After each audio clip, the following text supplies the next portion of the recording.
eu tracei uma meta de receber 20% do salário mínimo até julho desse ano, essa meta eu já bati. E agora para dezembro a minha meta é... Em relação ao dividendo que você recebe hoje, qual que é o racional na hora de reinvestir ele? Qual corretora que você acha que é interessante para o iniciante começar? E desde 2019 você compra o fundo imobiliário MXRF11, né? Teve até vídeo no seu canal comentando o que aconteceu depois de 5 anos. Então, se puder compartilhar aí pro pessoal como que foi essa jornada aí de 5 anos investindo no MXRF.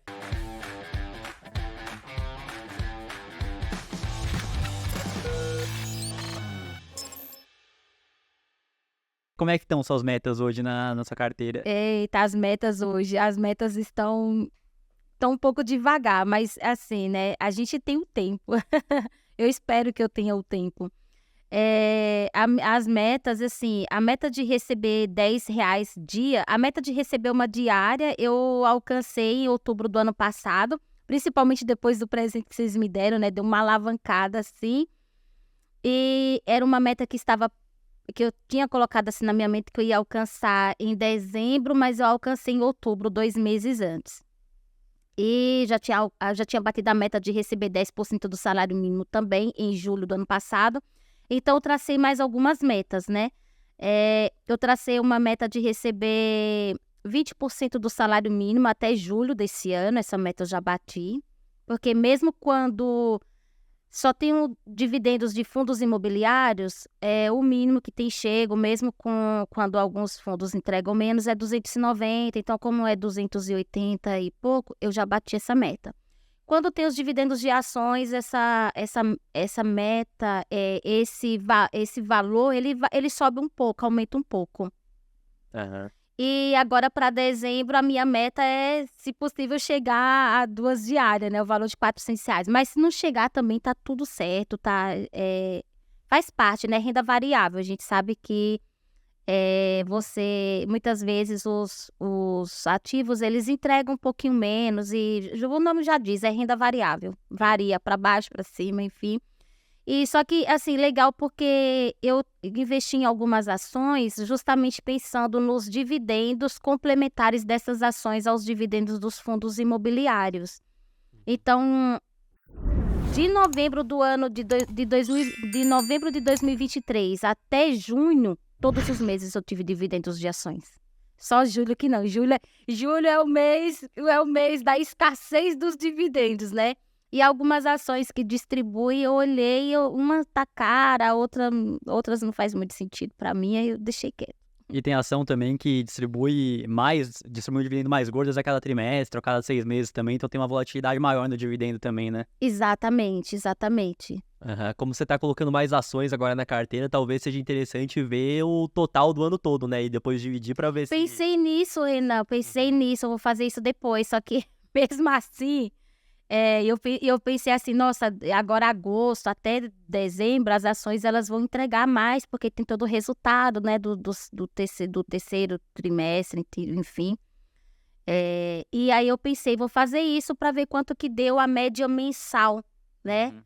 E é interessante, gente, porque independente, a gente sabe que investindo e reinvestindo com consistência e com hábito, a tendência é melhorar cada vez mais, é aumentar, ainda que gradativamente, mas tá bom. É melhor ter um pouco né, devagarzinho do que ter muito de uma vez e depois perder tudo a valor de patrimônio, então... E no caso de ações, tem muitas que, por exemplo, o potencial de crescimento é maior que de fundo imobiliário porque ela vai lá e distribui, que nem o Banco do Brasil, 40% a 45% do lucro. Do payout. Os outros 65% que teve de lucro tá no caixa, não veio pro teu bolso em dividendo, mas eles vão reinvestir para crescer e te entregar valorização e mais dividendo no futuro também, né? Exatamente, são duas coisas boas, né? Entrega lucro, divide o lucro com os acionistas e ainda assim fica com caixa para para ter crescimento, investir nela própria. Isso é bom. Isso, aí já gera a valorização a longo prazo, né? Se o lucro cresce, a cotação acaba acompanhando, né? No curto prazo tem variações para cima para baixo, mas a longo prazo é o que acaba acontecendo mesmo. Exatamente. E tem alguns setores, né, como commodities, que acabam tendo um período de baixa. Eu tô sentindo isso na Unip 6. Eu comprei algumas e é commodity, né? Inclusive, ela entregou resultado agora, eu não olhei muito, mas o resultado foi bem abaixo também, foi um pouco abaixo, então Acho que o principal de commodity é que você nunca vai acertar o fundo do poço, né? Quando realmente estiver na mínima histórica da commodity. Então, às vezes a pessoa pensa, vou comprar só quando estiver lá em cima.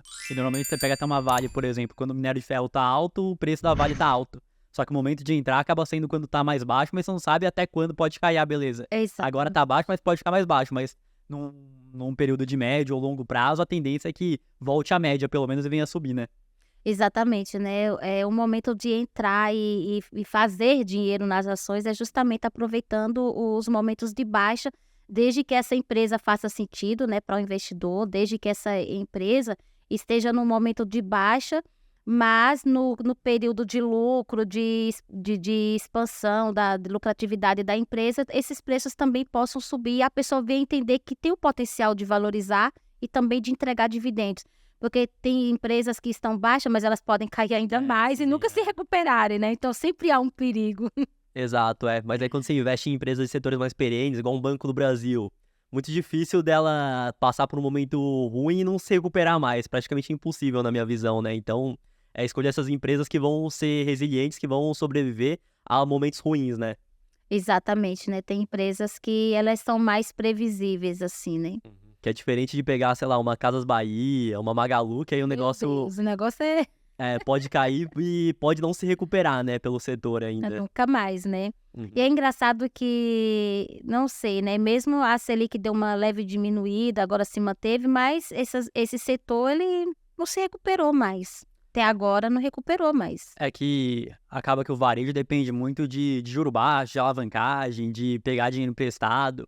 E a Selic se manteve a 13,75 durante quase um ano, agora deu uma caída, mas mesmo assim Ainda é alto. ainda é alta e a empresa já acabou sofrendo durante muito tempo, né? Então tá com uma dívida muito grande, acaba sendo complicado, ainda mais que a perspectiva agora é que o juro fique alto durante mais tempo também, né?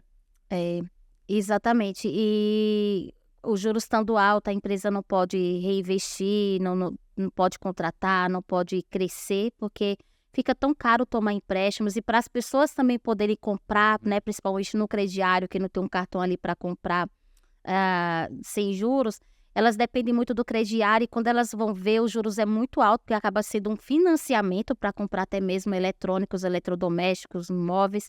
E quando a pessoa vai ver, também fica muito caro por conta das taxas de juros que estão indexadas a esse financiamento. E aí acaba que o setor também sofre com a lucratividade, né? Exato, é. Aí muita gente fala, então por que não baixa o juro logo? Mas aí também não dá, porque o Estado gasta demais, aí senão a inflação acaba subindo também, então acaba sendo uma situação complicada, né? Aham. Mas é nesses momentos que a bolsa tá caindo ou tá andando de lado que você consegue comprar as ações, os fundos imobiliários por um preço mais descontado, e lá na frente, quando a economia voltar, quando o juro realmente começar a cair, aí você consegue ver uma valorização e você comprou bastante tempo, enquanto a bolsa esteve de lado a preços melhores, né? Então, às vezes o investidor pode se desanimar, não, que não tá subindo, que o negócio tá de lado ou que tá caindo, mas se você tá reinvestindo dividendo, tá comprando todo mês, você tá fazendo a sua parte e quando o juro começar a cair e voltar a subir, você vai ver uma subida ainda maior porque você comprou ainda mais número de cotas, de ações, né? Exatamente, né? E o negócio, assim, para quem é para longo prazo, é ter paciência.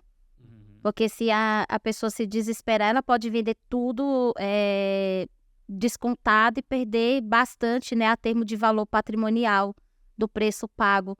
Eu acho que precisa ter paciência. Se a pessoa não quer entrar, se a pessoa sabe que não tem como suportar esses períodos, é bom nem entrar na renda variável. Já deixa no Tesouro Selic, deixa no CDB No mesmo aí. CDB, que rende pelo menos 100% do CDI, no Tesouro Selic, enfim, porque pelo menos o patrimônio, aquilo que foi investido, independente de se perdeu dinheiro, de poder de compra ou não, mas pelo menos a pessoa vê aquilo que a pessoa colocou em termos de números ali e mais do que adentrou, independente de muito ou pouco.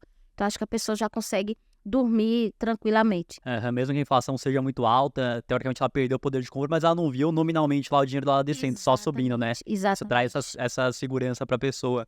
E em relação ao dividendo que você recebe hoje, qual que é o racional na hora de reinvestir ele? Você olha o que está mais contado? Você tem alguma empresa ou um fundo imobiliário que você tem uma posição mais baixa e você quer aumentar? Como que funciona esse reinvestimento? Então, o último mês eu reinvesti em Banco do Brasil. Uhum. pensando justamente no dividendo, né, preditivo, projetivo. Eu falei, nossa, aí tá descontado, então não tem por que não. Então, eu comprei 10 ações de Banco do Brasil com os dividendos. E antes eu aportei bastante no fundo imobiliário Kizu. Uhum. Algo que eu tô pensando, se eu mantenho essa estratégia nele, eu tô pensando ainda. Porque, querendo ou não, o Kizu, ele é um fundo que ele depende de outros fundos imobiliários. Então, quando outros fundos imobiliários entregam um resultado bem baixo, ele também acaba entregando baixo, porque ele depende, né, dos dividendos de outro. E aí eu estava pensando, talvez tenha alguns fundos na minha carteira, alguns ativos, que se eu mudar essa estratégia, eu vou aumentar um pouco o meu dividendo. Entendi. Então, por conta dele depender de outros fundos e tá talvez entregando um dividendo mais baixo, você tá pensando em trocar, às vezes, por outro fundo imobiliário. É, porque assim, o portfólio deles são fundos imobiliários. Então, Sim. se esses fundos imobiliários têm algum problema, desvalorização de cota ou entregam menos resultado, tudo isso o fundo vai sofrer, porque é o patrimônio dele. Uhum, sim. E tem alguma diferenciação do dividendo que você está reinvestindo do aporte que está fazendo com o dinheiro vindo do seu trabalho ou não? Você junta tudo e faz a escolha? Aí eu faço assim, o que são dividendos, eu reinvisto em um determinado ativo. Eu escolho, eu sempre faço um vídeo falando, esse reinvestimento de hoje é no ativo tal e é dos meus dividendos. Ah, então tem essa diferenciação. Então, normalmente o dividendo é tudo em um ativo só que você coloca no mês. Isso, tudo em um ativo só, porque aí eu vejo quantas cotas ou quantas ações dá para comprar só reinvestindo os dividendos. Entendi. E aí o dinheiro que vem do seu aporte muitas vezes já vai para outra estratégia? Como que é? Aí o dinheiro que vem do meu trabalho, aí eu vou vendo quais os ativos que eu quero aportar. Ah, entendi. Bacana. Então, normalmente é diferente, então, o do dividendo do aporte do seu trabalho, então. Sim, sim. Aham. É diferente. Porque eu acho que justamente a gente falar assim, nossa, os meus dividendos me geraram tantas unidades de ativos, de cotas ou ações de outro ativo. Acho que isso é bem legal, porque você começa a pensar assim, eu preciso reinvestir, porque para fazer a bola de neve aumentar, eu preciso reinvestir. Uhum, com certeza. Aí você vê, não, fui lá, reinvesti o dividendo, consegui 10 ações do Banco do Brasil. Basicamente só do que você já rendeu da tua carteira. Você não teve que tirar do bolso para comprar essas 10. Exatamente, exatamente. E pode ser que esse mês talvez eu faça a mesma estratégia, tenha a mesma estratégia, justamente porque agora, final de ano, as empresas elas vão entregar mais dividendos. Então, eu tenho essa estratégia de alocar também em ações, junto com os fundos imobiliários, para complementar o dividendo do mês. Então, pode ser que esse mês também eu venha reinvestir em alguma ação. E aí você reinveste normalmente na ação que já tá com a data de pagamento de dividendo mais próxima, então para já comprar e já receber mais. Então você usa dessa estratégia também, né? Exatamente. Qual corretora que você acha que é interessante para o iniciante começar a comprar fundos imobiliários, comprar ações? Olha, tem muitas no mercado, né? Eu não conheço todas, mas eu acho que primeiro o investidor ele tem que saber de algo. A corretora, ela cobra taxa de corretagem? Então, não investe. Porque hoje em dia tem muitas opções que não cobram taxa de corretagem, né? Tem só aquela taxinha mínima de centavinhos, que é menos de 2% da B3. E né? pronto. Então, você investe lá R$100, às vezes desconta 2 centavos. Investe R$200, desconta 4, 3, dependendo, né? E eu acho que é isso. Hoje eu uso a Rico. Uhum. Tenho também um pouquinho de ações que eu já tinha no Banco Inter. O Banco Inter também é muito legal, porque tem até investimento no exterior. Esses dois não cobram corretagem. Tem mais alguns que não cobram. Acho que primeiro tem que partir desse ponto. Eu quero uma corretora que não cobre corretagem.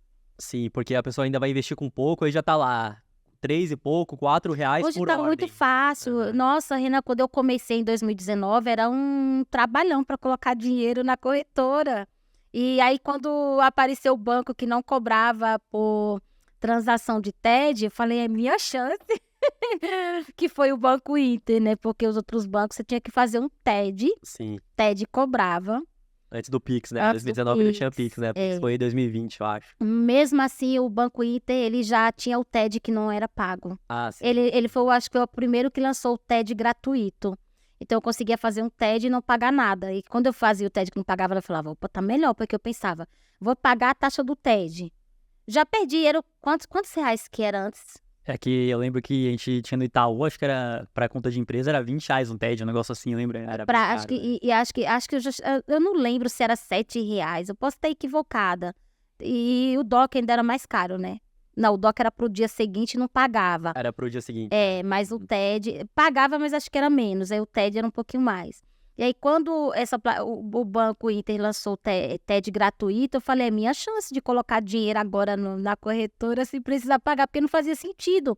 A não ser que a pessoa tivesse um grande volume de dinheiro para investir. Porque não fazia sentido. Você vai lá lutar para ter, vamos dizer assim, 1%, 0,8% ao mês E já nos pagar. ativos, lidar com as oscilações de quem estava começando, porque não se falava tanto como hoje, e já de cara pagar R$ 7 para colocar o dinheiro lá. Não fazia sentido. E aí depois ainda fora se cobrar a taxa de corretagem ainda, aí vai ser mais ainda. Então tem que Exatamente. ser sem taxa de corretagem mesmo, na minha visão. Sim, tem que ser sem taxa de corretagem, independente de qual seja, sem taxa de corretagem. E aí olhar também olhar, procurar estudar sobre essa corretora, se ela está realmente cadastrada na B3, né, na Ambima, CVM, enfim, se ela é uma boa corretora, enfim.